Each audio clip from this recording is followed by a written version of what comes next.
नमस्कार साथियों, जय पीएससी एकेडमी के ऑनलाइन यूट्यूब चैनल पे आपका स्वागत है। अभी जैसे कि बहुत सारे क्वेरीज आ रहे थे हमारे यूट्यूब चैनल पे, बहुत सारे कमेंट्स आ रहे थे, ठीक है, कि सर आप जो कंप्यूटर के एमसीक्यू सीरीज़ लेके आए हैं उसके क्लास वाइज नोट्स लेके आइए करके। तो हम क्या कर रहे हैं कि एक दोनों प्रयास करके, पहले भी मैं बोला था कि हम करेंगे इसमें, ठीक है।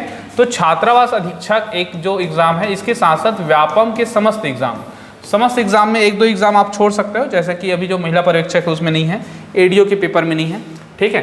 बट बाकी सारे एग्जाम में क्या होगा ये देखने को मिलेगा कि आपसे कंप्यूटर पूछा जाएगा, ठीक है, कंप्यूटर पूछा जाएगा। तो देखिए इसमें क्या है, इसको पढ़ने के जो तरीके मैंने पहले बताया था कि आपको एक तो क्या करना है, थ्योरी पे फोकस करना है, इसके डाटा पे, और उसके साथ ही एमसीक्यू पे करना है। तो हमारा प्रयास रहेगा कि थ्योरी की क्लास को भी हम आगे बढ़ाते जाए, क्लास 1, क्लास 2, क्लास 3 करके कोशिश करेंगे कि 10-10 पीपीटी बन जाए उसमें, ठीक है। और हम कहीं ना कहीं अपना जो बोले हैं कि हम दोनों लेके आएंगे, एमसीक्यू लेके आएंगे और थ्योरी लेके आएंगे, उसको लेके आ रहे हैं। तो आज का पहला क्लास है हमारा कंप्यूटर का छात्रावास अधीक्षक। पहला जो टॉपिक होगा कंप्यूटर एक परिचय, ठीक है। इसमें हम लोग जो देखेंगे, इसमें ये देखेंगे कि कंप्यूटर के उद्भव विकास को देखेंगे, उद्भव विकास और इसके जो विकास हुए हैं, ठीक है, और दूसरा इसके प्रकार देखेंगे, ठीक है। थोड़ा सा लंबा रहेगा क्लास, एक बात। दूसरी बात, क्लास क्या है, थ्योरी क्लास है, थोड़ा सा क्या होगा, बहुत सारे वीडियोस आने वाले हैं, ठीक है। तो आप चैनल को लाइक कीजिए, शेयर कीजिए, सब्सक्राइब कीजिए। चलिए क्लास चालू करते हैं। कंप्यूटर एक परिचय। सबसे पहले देखिए इसके जो हमारे पीपीटी हैं, ठीक है, लास्ट में जब होके हम एक्सपोर्ट करके टेलीग्राम चैनल में डाल देंगे। तो आप टेलीग्राम चैनल भी क्या कीजिए, ज्वाइन कीजिए, जय पीएससी एकेडमी के। इससे फ़ायदा ये होगा कि अगर ये जो पीपीटी बना हो इसमें कुछ और अपडेट हो रहा है या कुछ सुधार हो रहा है, कुछ लिंक हो रहा है, तो वो आपको लिंक के फॉर्म में मिल जाएगा। आप केवल नोट कीजिएगा, ठीक है, या वीडियो देखेंगे, ठीक है। चलिए तो हम चालू करते हैं। ठीक, देखिए कंप्यूटर की पीढ़ियाँ। सबसे पहला जो होगा कि कंप्यूटर की जो पीढ़ी होते हैं, अलग अलग पीढ़ी होते हैं, ठीक है। देखिए जैसे कि हार्डवेयर उपयोग के आधार पे अगर हम लोग देखें, देखो कंप्यूटर को अलग अलग आधार पे बांटा है, तो इनको टोटल मिला के ऐसे करके लगभग 5 पीढ़ी तक की जाता है, ठीक है, 5 पीढ़ी तक जाता है। पांचों पीढ़ी के जो कंप्यूटर का विकास होता है वो इंटरनेट आधार पे हुआ था। मेमोरी के आधार पे कैसे हुआ था, मेमोरी के आधार पे कैसा हुआ विकास हुआ, ठीक है। साइज के आधार पे, शेप के आधार पे कैसा विकास हुआ, ऐसा क्वेश्चन आएगा, ठीक है। कौन कौन से इसमें नया हार्डवेयर लगा वो पूछा जाएगा, कौन कौन से इसमें सॉफ्टवेयर लगा वो पूछा जाएगा, ठीक है। ये 5-6 एंगल होते हैं जो हमारा पहला स्लाइड में आपको देखने को मिलेगा, ठीक है। देखिए थोड़ा से मैंने हैंड रिटन किया है क्योंकि इसको टेबल बनाने में दिक्कत हो रहा था, लेकिन आप समझ जाएंगे, मैं आराम से बताता हूँ। देखो सबसे पहले कंप्यूटर की जो पीढ़ियाँ हैं उसमें आता है प्रथम पीढ़ी, द्वितीय पीढ़ी। देखो कंप्यूटर के उद्भव विकास में एक थ्योरी ये बनता है कि सबसे पहला कंप्यूटर कौन सा था ना, ब्लेस पास्कल से लेके अबेकस के लेके एनालिटिकल इंजन हो गया, प्रथम प्रोग्रामिंग, ये सारा चीज़ आपको लेके आएंगे। अभी मैं केवल थोड़े से कंप्यूटर के प्रकार बताने पे थोड़ा से फोकस कर रहा हूँ। तो आज का जो पहला क्लास है उसमें हम देखेंगे प्रथम पीढ़ी, कंप्यूटर की पीढ़ियाँ। टोटल कितनी पीढ़ी है, 5 पीढ़ी है, ये क्वेश्चन आ सकता है। प्रथम पीढ़ी, द्वितीय पीढ़ी, तृतीय पीढ़ी, चतुर्थ पीढ़ी और पंचम पीढ़ी, ठीक है।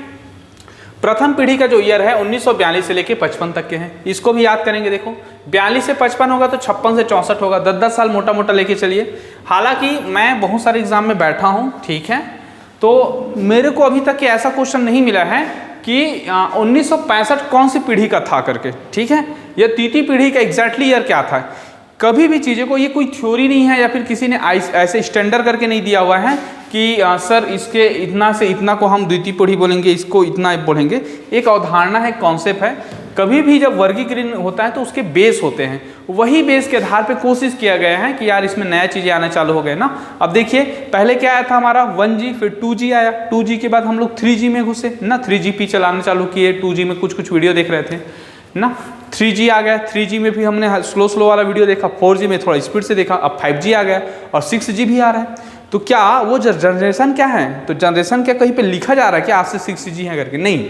वो क्या है, आपकी इंटरनेट की स्पीड की क्षमता कितना है, आपका नेटवर्क फ्लो कैसा है, उसके आधार पे डिवाइड किया है। सेम ऐसा ही कंप्यूटर के विकास को किसी के ऐसे ऑथराइज करके नहीं किया है, ऑथराइज करके नहीं किया है, इसको केवल एक अवधारणा के आधार पे डिवाइड हुआ, इसीलिए इसके ईयर को नहीं पूछा जाता है। एक बात, ठीक है, काग एग्जाम में आया होगा अलग बातें हैं, लेकिन नहीं आता जनरली। लेकिन आप मोटा मोटा 10-10 साल लेके चलिए। देखो 42 से 55 हो जाएगा शुरू का, ठीक है, ये हो जाएगा आपका 13 साल। उसके बाद है 56 से 64 हो जाएगा, ठीक है, 56 से 64 ये 8 साल का होगा। तीसरा है 65 से 75 10 साल, 76 से 89, ठीक है, और 90 से अब तक के पंचम पीढ़ी के कंप्यूटर बोलते हैं। क्या बोलते हैं? 1990 से अब तक के पंचम पीढ़ी के कंप्यूटर बोलते हैं। मतलब जब भारत में कंप्यूटर 1995 में आया था मोटा मोटा ना, तो इंटरनेट 1995 में आया था, कंप्यूटर 85 के आसपास, तो उस समय लगभग पंचम पीढ़ी के आसपास आ चुका था। ठीक है, मतलब कंप्यूटर का अंतिम वाला जो है इंटरनेट सब बन चुका था, तब भारत में आया था। ठीक है, चलिए, तो पहला पीढ़ी 42-55, दूसरा पीढ़ी 56 से 64, तीसरा पीढ़ी 65 से 75, चौथा पीढ़ी हो जाएगा 90 से अब तक के, चौथा पीढ़ी हो जाएगा 76 से 89, और पांचवा पीढ़ी हो जाएगा 90 से अब तक। ठीक है, ये वह पीढ़ी की बात। हम बहुत सारा चीज़ें हैं ना, ये टेबल थोड़ा बड़ा है। मैं क्या किया हूँ कि शुरू में कोशिश कर रहा था कि पूरा लिखूँ, लेकिन फिर बहुत ज़्यादा हौच पौच हो जाता है, इस वजह से मैंने 2 चीज़ पे फोकस कर रहा हूँ, 3 चीज़ पे। ये 3 चीज़ से क्वेश्चन पक्का आएगा, ये लिख के लोगों। एक एप्लीकेशन का होता है, मैं बाद में बता दूंगा। ठीक है, देखो, सबसे पहले प्रथम पीढ़ी के जो कंप्यूटर था उसमें हार्डवेयर का उपयोग हो रहा था, निर्वात ट्यूब हो रहा था। ठीक है, निर्वात ट्यूब का पहला प्रयोग किया गया था शुरू में प्रथम पीढ़ी के कंप्यूटर में। ठीक है, दूसरा जो उपयोग किया गया था वो था ट्रांजिस्टर। ठीक है, ट्रांजिस्टर का उपयोग किया गया था। ओके, ट्रांजिस्टर का उपयोग किया गया। तीसरा में क्या आता है? आईसी चिप आता है। हाँ, एसएसआई और एमएसआई आता है। क्या क्या आता है? आईसी चिप पता है सबको। हाँ, उसके बाद हो जाएगा एसएसआई और एमएसआई, ये तीसरा पीढ़ी में आया। चौथा में क्या है? माइक्रो प्रोसेसर आया। माइक्रो प्रोसेसर स्पीड को बढ़ाया। ठीक है, वालसी हो गया और पीसी कंप्यूटर हो गया। पीसी कंप्यूटर, वालसी और माइक्रो प्रोसेसर कौन सा है? चतुर्थ पीढ़ी का है।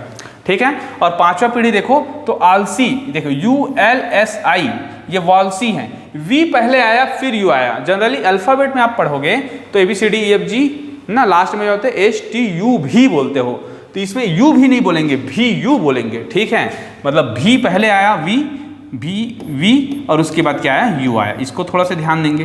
तो ऑलसी हो गया, एक हो जाएगा LSI हो जाएगा। ठीक है, ये जो बच्चे जो खास तौर पे, ठीक है, देखिए ये बहुत थोड़ा सा टेक्निकल चीज़ें हैं। अगर मैं बता रहा हूँ कंप्यूटर में बहुत ज़्यादा टेक्निकल चीज़ें, ठीक है, नहीं भी पता फिर भी से आप नंबर ला सकते हो, एकदम कायदे से बता रहा हूँ। क्यों?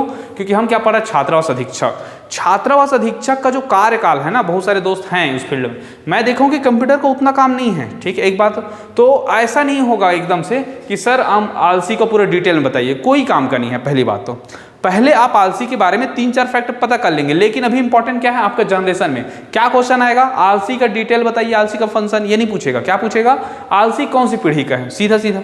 तो आप उसकी पीढ़ी को याद कीजिए फिलहाल तो। ठीक है, ठीक है, ओके। तो देखिए आलसी हो जाएगा, क्या हो जाएगा? LSLI हो जाएगा, LSSI ना, सालसी करके पढ़ लो, हिंदी मिला के काम चल जाता है। नोटबुक हो जाएगा। ठीक है, लैपटॉप हो जाएगा, इंटरनेट हो जाएगा, जितने आप नए जानते हो ना, पॉम टॉप से लेके आजकल छोटे छोटे स्मार्टफोन हो गया, गूगल लेंस हो गया ना, आजकल तो और खतरनाक हो गया कि सारा चीज़ें जो है क्या चलता है, आपके आँख में ही कंप्यूटर रह जाता है, छोटा सा मोबाइल में सारी चीज़ें हो रहे हैं। तो ये सब क्या है? मिनी कंप्यूटर का, माइक्रो कंप्यूटर का पार्ट है। तो ये सब पंचम पीढ़ी में रहेगा। बोले एक बार रिवाइज मैंने, देखो निर्वात ट्यूब पहला नंबर में, दूसरा हो जाएगा ट्रांजिस्टर। ठीक है, तीसरा में हो जाएगा IC, SSI, MSI। ठीक है, ISM सब में SI है, तो IC, SSI, MC। इसमें जब 2-2 शब्द जुड़ेगा तो ऊपर होगा, तो ऊपर में SSI होगा, तभी जाके आलसी होगा।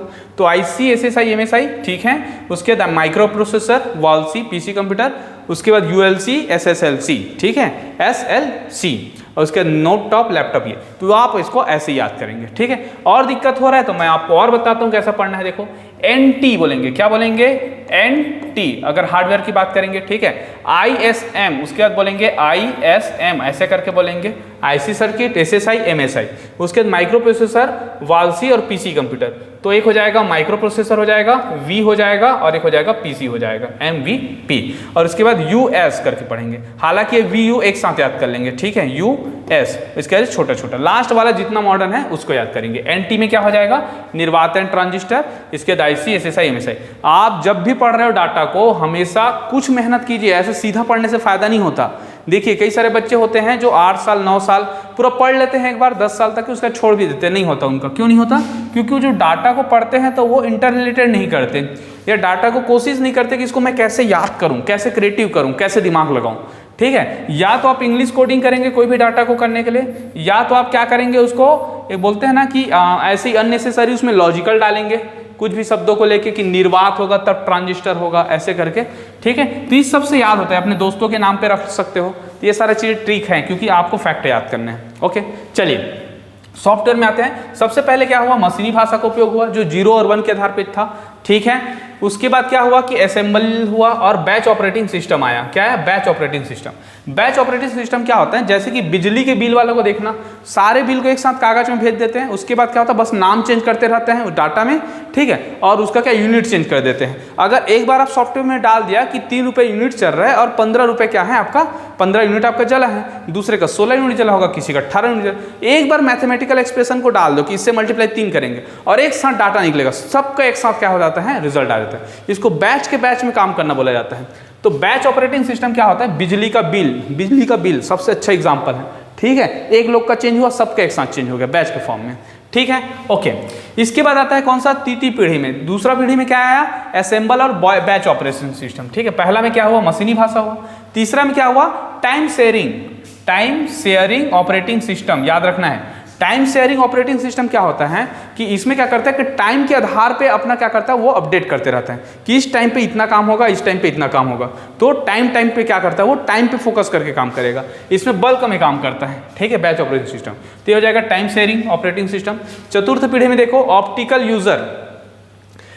यूजर पता होगा, जैसे सीडी आया, डीवीडी आया, ये सब क्या है? Optical user. प्रकाशीय जो विकिरण होता है उसके आधार पर उस पर फोकस करके हम क्या करते हैं, मेमोरी को ना, देखो यहाँ पे आएगा चुंबकीय मेमोरी आ जाएगा, ठीक है, ऑप्टिकल में सेमीकंडक्टर डिवाइस आ जाएगा। जब तक उसमें लाइट नहीं डालोगे तब तक कि उसमें इलेक्ट्रॉन न्यूट्रॉन का होता है, उत्सर्जन नहीं होते हैं। तो वो ऑप्टिकल यूजर मतलब लाइट के इम्पैक्ट में हमने क्या किया, सॉफ्टवेयर बनाना चालू किया। तो इसी में CD DVD हो गया, ठीक है, ये ब्लू रे डिस्क हो गया, ये सब आता है, ठीक है, ऑप्टिकल यूजर बोलते हैं।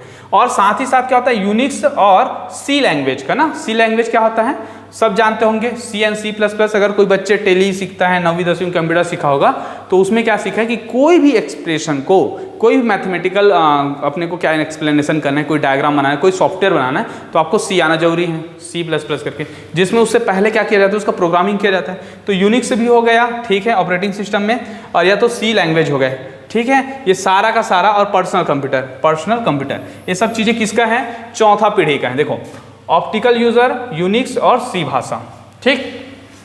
पांचवा पीढ़ी में देखो इंटरनेट हो जाएगा, ठीक है, मल्टीमीडिया हो जाएगा और पैरेलल प्रोग्रामिंग होगा। पैरेलल प्रोग्रामिंग आज का चल रहा है, जैसे कि अगर आज का सुपर कंप्यूटर चलता है, तो सुपर कंप्यूटर में जो प्रोग्रामिंग किया जाता है उसमें ऐसे ऊपर नीचे नहीं करता कि पहला चलेगा तब दूसरा चालू होगा, फिर तीसरा आएगा, ऐसा चौथा नहीं, ऐसा नहीं होता। इसमें क्या होता है, इसमें सीधा एक साथ होता है, एक साथ चारों वर्किंग करना चालू करेगा, फिर जो स्टेप आएगा, फिर एक कोई आंसर आएगा, आउटपुट आएगा, फिर इसमें क्या होता है, अलग अलग यूनिट चालू होता है। इस वजह से क्या होता है, काम जल्दी हो जाता है, ठीक है। देखो मैं आम भाषा में बता रहा हूँ, बहुत ज़्यादा तकनीकी कंप्यूटर के नॉलेज नहीं है, लेकिन आपको बता रहा हूँ कि हम 50 में 45 तक कवर कर सकते हैं इस फॉर्म में पढ़ के, ठीक है। तो ये क्या कहता है, पैरेलल प्रोग्रामिंग की बात करता है। पैरेलल प्रोग्रामिंग सुपर कंप्यूटर का सबसे इंपॉर्टेंट पार्ट था, ठीक है। इसी के माध्यम से क्या हुआ, कंप्यूटर की स्पीड ही बहुत ज़्यादा बढ़ना चालू हो गया, ठीक है। ये आपको कब पता चलेगा, जब आप कोर प्रोसेसर पढ़ेंगे।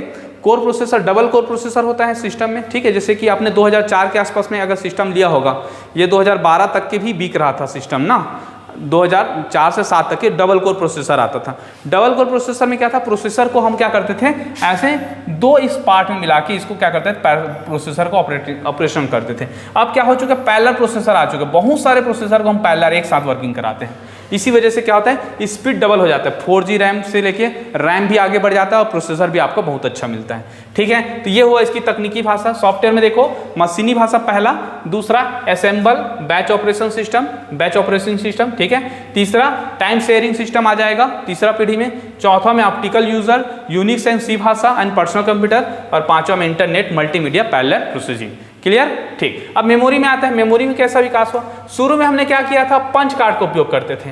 पंच कार्ड क्या होता था भाई, तो क्या होता था, पंच कार्ड में शुरू में बहुत सारा एक पेपर वर्क होता था, ठीक है। उसमें क्या करना, लिख के रखते थे। तो बेसिक है, सीधा पंच कार्ड पहला ही पूछता है हमेशा, ठीक है। पेपर हो गया, टेप हो गया, ये सब क्या है, पंच कार्ड है। जिसमें हम क्या करते थे, टेप रिकॉर्डर पता होगा कि एक रील बनता था, उस रील के माध्यम से उसमें क्या करता था, बड़ा बड़ा रील था उस समय, तो इतना बड़ा बड़ा स्विच था, उस रील को डालते थे, फिर वो क्या होता था, उसमें स्टोरेज होते थे, आवाज हो गया, कोई भी चीजें। दूसरा जब आया, ठीक है, देखो पहला में पंच कार्ड है, पेपर है, पेपर के माध्यम से उसमें स्टोर किया जाता था। दूसरा में टेप है, याद रखना है, दूसरा में क्या है, टेप है, ठीक है। देखिए किस बच्चों को क्या होता है, कई बार थोड़ा से राइटिंग का हो सकता है इशू हो, मैं सुधार कर रहा हूँ ना, लेकिन आप ना क्लास को, वीडियो को ठीक से सुनते जाइए, ठीक है। तो दूसरा में क्या है, टेप है। तीसरा में देखिए, तीसरा में है चुंबकीय मेमोरी। चुंबकीय मेमोरी, ठीक है, मतलब क्या होता है, चुंबक के मेमोरी का उपयोग करते हैं टाइम शेयरिंग सिस्टम टाइप में, ठीक है।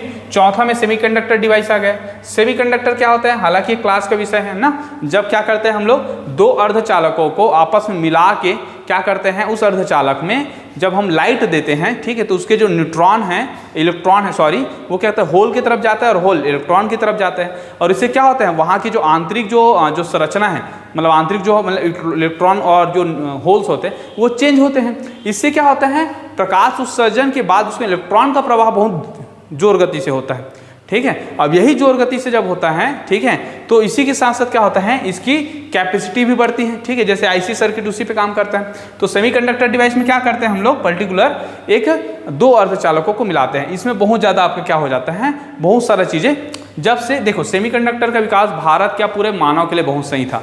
इससे पहले स्टोरेज क्षमता में ज़्यादा बड़ा, जितना बड़ा होगा उतना ही ज़्यादा डाटा होता था, जैसे चुंबकीय मेमोरी तक के। लेकिन जब सेमीकंडक्टर डिवाइस का या सेमीकंडक्टर प्रोडक्ट का आविष्कार हुआ, इसके बाद हम क्या कर सकते हैं, देखिए इतना छोटा सा होता है अभी के दौर पे, आप कम से कम जैसे इतना बड़ा टैबलेट होगा 1 टेराबाइट होता है, इतना छोटा सा होता है, 128 GB का आता है मेमोरी। ये सब किससे हुआ, कहीं ना कहीं ये सिलिकॉन या सेमीकंडक्टर से हुआ, ठीक है, ओके। आगे देखते हैं पांचवा पीढ़ी में क्या चल रहा है, अभी ऑप्टिकल डिस्क चल रहा है, पूरा ऑप्टिकल डिस्क से ही चल रहा है, ठीक है। ऑप्टिकल डिस्क से जितने सारी चीज़ें वो अब चालू हो चुका है, ठीक है। तो ये चीज़ें हो गए, आपको इसको अच्छे से लिखना है और याद करना है। चलिए आगे बढ़ते हैं। अब हम देखेंगे कंप्यूटर के प्रकार, देखेंगे क्या देखेंगे, कंप्यूटर के प्रकार। कंप्यूटर के प्रकार, और कंप्यूटर के प्रकार में हम लोग देखते हैं, पहला हो जाएगा एनालॉग कंप्यूटर, दूसरा हो जाएगा हमारा डिजिटल कंप्यूटर, और तीसरा क्या हो जाएगा हमारा हाइब्रिड कंप्यूटर ना। एनालॉग कंप्यूटर, डिजिटल कंप्यूटर और हाइब्रिड कंप्यूटर, ठीक है, कार्य पद्धति के आधार पे। एनालॉग कंप्यूटर क्या होता है, जिसमें फिजिकल क्वांटिटीज ना, अभी मिलेगा ना, फिजिकल क्वांटिटीज के आधार पे ज़्यादातर चीज़ें जो वर्किंग किया जाता है भौतिक संरचना के आधार पे, उसे एनालॉग बोलते हैं। डिजिटली में क्या होता है, जो डिजिटल के आधार पे चलता है, ठीक है, 0-1 पे काम करेगा सारा चीज़ें डिजिटली, और हाइब्रिड जब दोनों को चला जाता है, ठीक है। तो एनालॉग और डिजिटल, एनालॉग कभी कभी एनालॉग का काम करता है और कभी कभी डिजिटली काम करता है, तो इसे हम क्या बोलते हैं, इसे हम बोलते हैं, इसको हम हाइब्रिड कंप्यूटर बोलते हैं, ठीक है, ओके। इसके बाद देखते हैं आकार एवं कार्य के आधार पे, तो ये एक मिनी कंप्यूटर होता है, माइक्रो कंप्यूटर होता है, सुपर कंप्यूटर होता है और मेन फ्रेम कंप्यूटर होता है। सारा चीज़ें क्या होता है, सब चीज़ आपको देखने को मिलेगा। ये 4 पीढ़ी हुआ। इसके बाद अब आता है अगली पीढ़ी के कंप्यूटर। अब इसी में हम लोग कुछ कुछ कंप्यूटर देखेंगे, ठीक है। देखो एक होता है नैनो कंप्यूटर होता है, क्या होता है, नैनो कंप्यूटर। नैनो कंप्यूटर क्या है, नैनो ट्यूब, ठीक है, नैनो ट्यूब होगा, नैनो ट्यूब मतलब 10⁻⁹ होगा, ठीक है, मतलब एकदम 0.000 ms वाला ऐसा, ठीक है। नैनो कंप्यूटर, नैनो ट्यूब जिनका व्यास होता है 1 नैनोमीटर होना चाहिए, 1 नैनोमीटर मतलब 1 × 10⁻⁹, इतना छोटा सा होना चाहिए, ठीक है। तो ये जो ट्यूब होता है, उस ट्यूब के माध्यम से कंप्यूटर बनाते हैं, उसको नैनो कंप्यूटर। इससे अत्यंत छोटे व विशाल क्षमता वाले कंप्यूटर के विकास की परिकल्पना की गई है, ठीक है। नैनो टेक्नोलॉजी पदार्थ की आणविक संरचना का उपयोग किया जाता है। इसमें क्या किया जाता है कि कोई भी पदार्थ है, ठीक है, मेटल है, तो उसमें क्या है कि इलेक्ट्रॉन कितना है, न्यूट्रॉन कितना है, ये आणविक संरचना के आधार पे कंप्यूटर का निर्माण किया जाता है ट्यूब का, ठीक है। तो ये हो गया नैनो कंप्यूटर। उसके बाद है क्वांटम कंप्यूटर, ये बहुत ज़्यादा हाईलाइट है आज के दौर पे, ठीक है। क्वांटम कंप्यूटर, यह छोटे व तीव्र गति वाले कंप्यूटर के विकास का प्रयास चल रहा है, ठीक है। तीव्र गति से चलता है और बहुत तीव्र गति से, क्वांटम स्पीड से ना, ठीक है। क्वांटम फिजिक्स से क्या है, मॉडर्न फिजिक्स का पार्ट है, जिसमें क्या होते हैं उनके जो लाइट्स की स्पीड होते हैं ना, लगभग मोटा मोटा क्वांटम के फॉर्म में जो होते हैं, ठीक है। देखो लाइट क्या होता है, कई बार बोलते हैं ना कि लाइट कण है या फिर लाइट तरंग है, वेव्स हैं। बाद में लाइट का क्वांटम सिद्धांत भी दिया गया था, तो उस क्वांटम सिद्धांत के आधार पे कंप्यूटर को क्या किया जाता है, विकास का प्रयास चल रहा है, ठीक है। आगे पदार्थ के क्वांटम सिद्धांत का उपयोग करेंगे, ठीक है, इसी के आधार पे होता है। सामान्यतः कंप्यूटर में मेमोरी को बीट में मापा जाता है। किसमें मापा जाता है, मेमोरी को बीट से मापता है। क्वेश्चन कई बार आ चुका है, कंप्यूटर को मापने के सबसे छोटा यूनिट क्या है, तो सबसे छोटा यूनिट क्या है, बीट है। बीट के बाद क्या आएगा भाई, बीट के बाद जैसे कि देखेंगे, बीट के बाद बाइट आता है, हालांकि बीच में निबल भी आएगा, ठीक है। बीट, निबल, बाइट ऐसे करके। बाइट के बाद क्या हो जाएगा, MB आ जाएगा, मेगाबाइट, फिर GB आ जाएगा ना, गीगाबाइट, ठीक है, टेराबाइट आ जाएगा। ये सब चीज़ें याद रखना है। जबकि क्वांटम कंप्यूटर में क्या देखो, मेन सामान्य कंप्यूटर में कंप्यूटर को बिट से मापते हैं, लेकिन इसमें क्या किससे मापते हैं, क्यूबिट क्वांटम बिट में मापते हैं। तो ये क्वांटम बिट में इसको मापा जाता है। ये क्वेश्चन भी आपसे बन सकता है, किससे मापते हैं, क्वांटम बिट से मापते हैं। ठीक है, ओके चलिए, तो ये हो गया हमारा 2 कंप्यूटर। तीसरा हम लोग चलते हैं, एक होता है डीएमए कंप्यूटर। डीएमए कंप्यूटर मतलब इसमें क्या होता है कि डीएमए कंप्यूटर में क्या करते हैं कि खास तौर पे बायो कंप्यूटर होते हैं। ये क्या होते हैं, बायो कंप्यूटर, जिसमें जैविक पदार्थ जैसे कि प्रोटीन हो गया, क्या हो गया, प्रोटीन, तो इसका उपयोग करके डाटा को क्या करते हैं, स्टोरेज करते हैं। ठीक है, तो ये होता है हमारा डीएमए कंप्यूटर, जैविक कंप्यूटर। जैसे कि कुछ होता है ना, किसी रिसर्च करना है, कुछ चीज़ को स्टोर करना है, ओके, तो किसी चीज़ को स्टोर करना है तब आपको क्या करना है, उसके प्रोटीन वोटीन से माध्यम से किया जाता है। ठीक है, खासतौर पर फॉरेंसिक जांच हो गया या फिर जो वैज्ञानिक अनुसंधान में उपयोग करते हैं, इस सब कंप्यूटर का उपयोग किया जाता है। ठीक है, जिसमें हम लोग जीन बनाने का कोशिश करते हैं। ठीक है, ये सारा चीज़ में ओके, क्लोन बनाने के लिए कोशिश करते हैं, तो क्लोन बनाने के लिए आपको बायो कंप्यूटर की ज़रूरत होता है। ठीक है, या कोई वायरस को क्या किया जाता है, ख़त्म करना रहता है, या वायरस को संरक्षण करना रहता है, तो ऐसे जगह आपको डीएमए कंप्यूटर का उपयोग मिलेगा।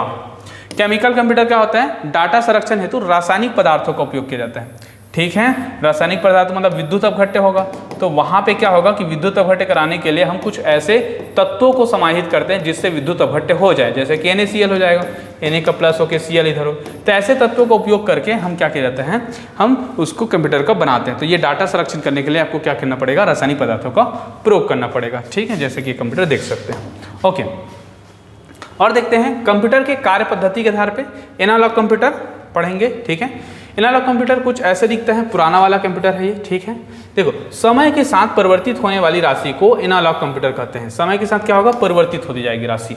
ठीक है, जैसे कि समय के साथ कैसे कि वोल्टेज 1, अभी कितना वोल्टेज हो रहा है, 2 वोल्टेज का खर्चा हो रहा है, बाद में क्या होगा, 2 वोल्टेज से नजर के 5 वोल्टेज चलेगा। तो समय के साथ फिजिकल क्वांटिटीज को भी चेंज कर दे, उसे हम एनालॉग कंप्यूटर कहते हैं। जैसे कि इसमें क्या होगा, गति, बहुत पुराना कंप्यूटर अत्यंत धीमी था। ठीक है, डाटा स्टोरेज क्षमता बहुत कम था, डाटा स्टोरेज क्षमता बहुत कम था शुरू में। क्या क्या दिक्कतें होगा पुराना कंप्यूटर में, यही दिक्कतें होगा। ठीक है, चौथा, कीमत बहुत ही सस्ता था। एनालॉग सिग्नल के सिद्धांत पर कार्य करता था। ठीक है, एनालॉग सिग्नल के सिद्धांत पे कार्य करता था। उसके बाद इसका घर व ऑफिस में उपयोग नहीं कर सकते थे, विज्ञान और इंजीनियरिंग क्षेत्र में उपयोग किया जाता था। शुरू में रिसर्च के लिए उपयोग करते थे एनालॉग कंप्यूटर का।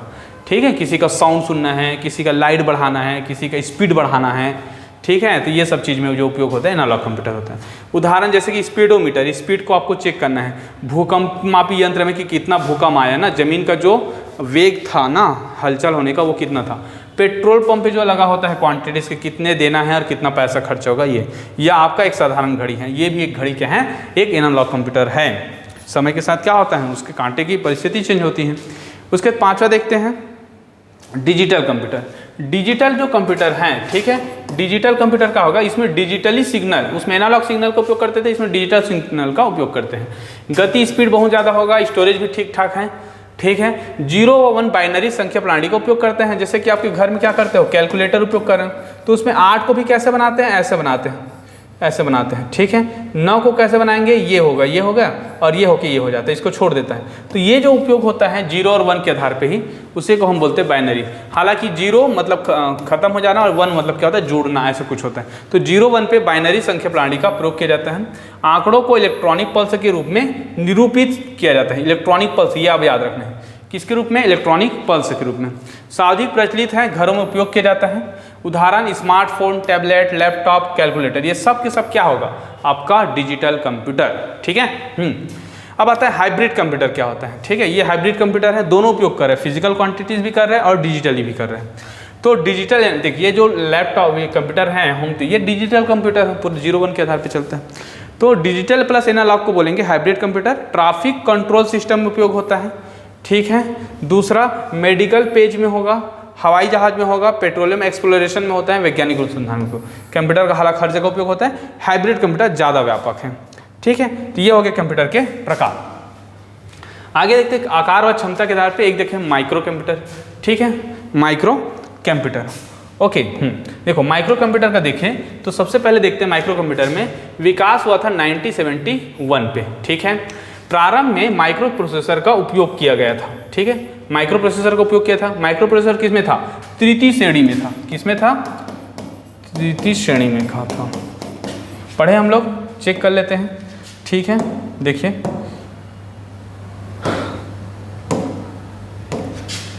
माइक्रो प्रोसेसर ना, देखो माइक्रो प्रोसेसर किस में डाला था, चतुर्थ श्रेणी में डाला था, माइक्रो प्रोसेसर सॉरी चतुर्थ श्रेणी में डाला था। ठीक है, तो हम लोग आते हैं इसमें, सबसे पहले माइक्रो प्रोसेसर, तो माइक्रो प्रोसेसर का क्या होगा, चतुर्थ श्रेणी का है, चतुर्थ श्रेणी का है।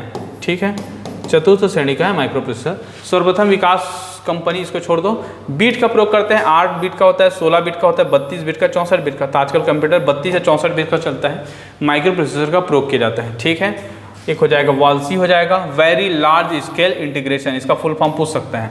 वालसी का फुल फॉर्म क्या होगा, very large scale integration.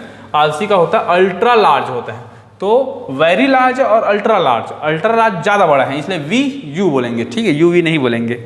Okay, जैसे कि अलसी क्या है, चौथा है, वालसी क्या है, थर्ड है, ऐसे पढ़ लो। ठीक है, अब देखते उदाहरण, देखो इसका देखेंगे, जैसे कि डेस्कटॉप हो गया, पर्सनल कंप्यूटर हो गया, लैपटॉप हो गया, नोटबुक कंप्यूटर हो गया, नेटबुक हो गया, टैबलेट हो गया, ये सब के सब क्या हो जाता है, माइक्रो कंप्यूटर है। ठीक है, घर, ऑफिस, विद्यालय जहाँ भी यूज़ करना करो। ये 32 बिट और 64 GB को याद रखना है। 4 ही बिट होते हैं, 8, 16, 32, 64 ऐसे करके। ठीक है, और वेरी लार्ज स्केल इंटीग्रेशन वालसी, और इसको अल्ट्रा लार्ज कहते हैं। ठीक, ओके, ये हुआ माइक्रो कंप्यूटर। अब आता है नोटबुक या कंप्यूटर या लैपटॉप। तो मेन है एडम ओसबर्न ना, एडम ओसबर्न 1981 में इन्होंने नोटबुक चालू किया था, नोटबुक या लैपटॉप की शुरुआत किया था। ठीक है, प्रथम लैपटॉप का नाम भी अपने नाम पे रखा था, ओसबर्न 1 करके। ठीक है, डेस्कटॉप का लघु रूप है ये। डेस्कटॉप में क्या करते हैं, एक बड़ा सा सिस्टम होता है, फिर इधर CPU रहेगा, इधर कीबोर्ड रहेगा, इधर माउस लगा रहेगा। तो ये माउस तो लगा सकते हो, ज़रूरत भी नहीं रहता ना, क्योंकि अब क्या होगा, लैपटॉप आएगा तो लैपटॉप में क्या होगा, ये देखो इसी में क्या होता है, एक स्लाइड जो आपका डिजिटल होता है ना विजुअलाइजेशन के लिए, और नीचे कीपैड लगा रहता है, बीच में यहाँ पे एक स्क्रॉल करने के लिए दिया रहता है, जिसमें आप माउस का पूरा उपयोग कर सकते हो। तो और CPU इसके अंदर में रहता है। देखो यहाँ पे ये क्या है, ये पर्टिकुलर मदरबोर्ड है। अब ये जो मदरबोर्ड है एक्चुअली ये क्या है, एक IC सर्किट है। इसी IC सर्किट में सारा चीज़ें क्या हुआ है, डिजाइन हुआ है ना, इस सब में क्या है, डिजाइन हुआ रहता है एक साथ, ऐसे कर करके अलग अलग फॉर्म पे, इसी के आधार पे ये चलता है। ठीक है, तो कहीं ना कहीं क्या हो रहा है कि ये डेस्कटॉप का छोटा रूप है। ओके, नेटबुक क्या होता है, लैपटॉप या नोटबुक का लघु रूप है। नोटबुक का छोटा रूप नेटबुक होता है। स्टोरेज क्षमता लैपटॉप से कम होता है, प्रोसेसिंग क्षमता लैपटॉप से कम। मैटबुक, इंटरनेट प्लस नोटबुक, अगर इंटरनेट और नोटबुक को जोड़ोगे तो इसे हम क्या बोलते हैं, मैटबुक बोलते हैं। ठीक है, इससे मेटा आता है। ठीक है, टैबलेट कंप्यूटर क्या होता है, एक छोटा रूप है। ये टैबलेट कंप्यूटर आजकल चल रहा है, सबके पास रहता है आजकल बहुत सारे लोग। इसका टच स्क्रीन, ठीक है, मोबाइल जैसा होता है, एकदम से जैसे चलाना है। इसमें डेटा स्क्रीन हेतु ऑन स्क्रीन कीबोर्ड का उपयोग किया जाता है, वहीं पे कीबोर्ड आता है सामने, जैसे इसमें भी कीबोर्ड आता है। ठीक है, ओके, तो इसमें मिनी टैबलेट ना, गेमिंग टैबलेट हो गया, बुकलेट हो गया, फैबलेट हो गया, ये सारा चीज़ें भी आ सकता है, बहुत सारा उपयोग कर सकते हैं। ठीक है, अब आता है पर्सनल कंप्यूटर। पर्सनल कंप्यूटर क्या होता है, अन्य नाम होता है डेस्कटॉप कंप्यूटर। ठीक है, ये जो कंप्यूटर बना हुआ है नॉर्मल, हर सबके ऑफिस में डेस्क के ऊपर रखने के कारण इसका नाम क्या पड़ा है, डेस्कटॉप पड़ा है, क्योंकि टेबल के ऊपर रखा जाता है डेस्कटॉप कंप्यूटर। ठीक है, एक बार में एक ही व्यक्ति काम कर सकता है, बिल्कुल सही है। प्रयुक्त हार्डवेयर कीबोर्ड, ठीक है, मॉनिटर, CPU, मेमोरी कार्ड और अन्य कार्ड। ठीक है, प्रिंटर हो गया, हाँ, स्कैनर हो गया, ये सब लगा सकते हैं। हालांकि ये उतना एक्सिलरी जो डिवाइस में आता है, मेन डिवाइस ये है, मुख्य device keyboard, monitor, CPU, memory card. ठीक है, मेमोरी कार्ड भी छोड़ दो तो, क्योंकि हार्डवेयर में ऑलरेडी हम मेमोरी कार्ड तो लेंगे बिल्कुल। ठीक है, ये मल्टीटास्किंग है। ठीक है, बहुत सारा काम करता है। कनेक्शन टेलीफोन या मॉडेम की सहायता से आपस में इंटरनेट से कनेक्शन करता है। मॉडेम क्या होता है, मॉडेम का फुल फॉर्म हम लोग उस दिन पढ़ाए थे। मॉडेम का होता है मॉड्यूलेशन, और एक क्या होता है, D modulation. Modulation and D modulation. ठीक है, मॉड्यूलेशन में क्या होगा कि आप जैसे बात करोगे तो किस फॉर्म में बोलोगे, आप आवाज़ के फॉर्म में बोलोगे, तो ध्वनि के फॉर्म को हम क्या बोलते हैं, एनालॉग बोलते हैं। तो एनालॉग जो सिग्नल होता है, ध्वनि होता है, उसको वो क्या करते हैं, डिजिटल में कन्वर्ट करता है, 0-1 के फॉर्म में लाता है। इसे ही क्या बोलते हैं, मॉड्यूलेशन बोलते हैं, मॉड्यूलेशन बोलते हैं। ठीक है, अब ये डिजिटल को पुनः एनालॉग में लाता है, क्योंकि ये तो वायर के रूप में आगे बढ़ रहे हैं, लेकिन वायर के माध्यम से फिर दूसरे से बात होता है, तब वहाँ पे क्या हो जाएगा, डीमॉड्यूलेशन हो जाएगा। ठीक है, तो मॉडेम और डीमॉड्यूलेशन को दोनों को मिला के बोला जाता है मॉडम। तो सिग्नल को कन्वर्ट करने का काम करता है मॉडेम, ठीक है। ओके, तो इंटरनेट से कनेक्शन हो गया मॉडेम की सहायता से। पीसी मैन्युफैक्चरिंग कंपनी जैसे कि हो गया कॉम्पा, लेनोवो कंप्यूटर ना, IBM सबसे पुराना में से अमेरिका का, एप्पल हो गया, ठीक है, जेनिथ्स हो गया, SCL हो गया, HP हो गया, इंटेल हो गया, ठीक है। तो ये सारे सिस्टम इसमें ऑलरेडी है।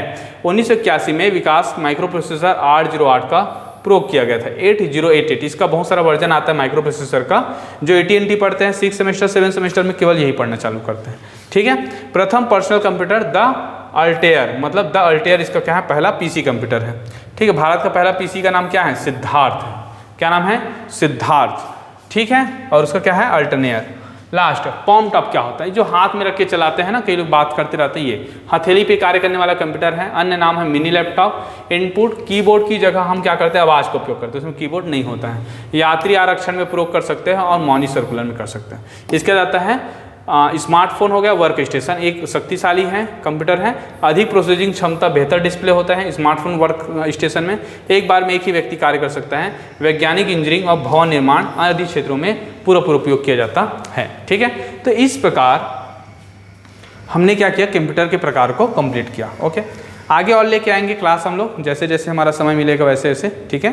तब तक के लिए चैनल को लाइक कीजिए, शेयर कीजिए, सब्सक्राइब कीजिए, और कहीं भी कुछ दिक्कतें हैं तो बिल्कुल कमेंट कीजिए, ठीक है। इसमें ऐसा कुछ नहीं है, कोई भी व्यक्ति संपूर्ण ज्ञाता नहीं होता है, हमने कोशिश किया है, ठीक है। लेकिन हाँ, कुछ त्रुटि हो जाता है तो बिल्कुल कमेंट कीजिए, ठीक है। इसको हम कहीं ना कहीं एक सुधार के रूप में लेंगे, आपके सुझाव हमेशा हमारे लिए सही रहेगा। Okay, thank you.